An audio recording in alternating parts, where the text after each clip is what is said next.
à une lieue de là. Valérius était devenu porteur d'eau. Le métier était pénible, mais il gagnait quand même sa vie à se coltiner des brocs dans les étages des maisons du voisinage. Il partageait sa chambre avec un jeune homme appelé Israq. Il s'était laissé pousser les cheveux et les nouer à l'arrière avec une lanière de cuir. Cela lui changeait considérablement la physionomie. Il se faisait désormais appeler Jacob. Il songeait parfois à sa famille, surtout à sa mère, mais rejetait toute idée de retour.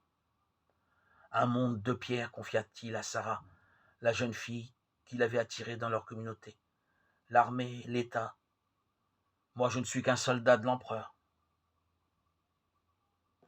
Elle était retournée à Magdala avec Marthe. Lazare s'était joint au groupe de gens. Jacques et Bartholomé, ce fut dans la grande maison de pierre noire au bord du lac que Joseph de Ramataïm alla la voir pour lui donner des nouvelles du voyage et d'autres encore. Des émissaires voyageant entre Damas et Jérusalem le tenaient en effet informé des mouvements de Jésus. Le vent du nord soufflait avec force.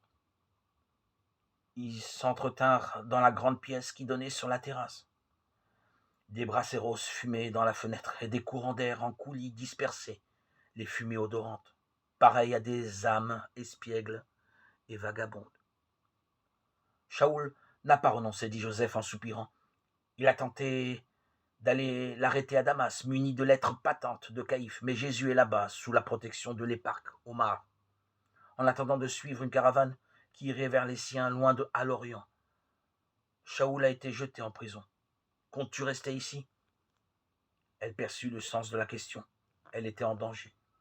Leurs espions ont reconstitué notre complot, poursuivit-il. Ils pensent que c'est toi, Marie de Magdala, qui a fait renaître la sédition et que tu es une femme aussi dangereuse que lui.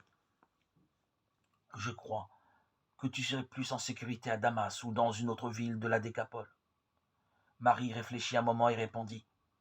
Si je devais me mettre en sécurité, ce ne serait que pour lui, en attendant de le rejoindre. Je ne veux pas lui causer le chagrin d'être maltraité par ces gens.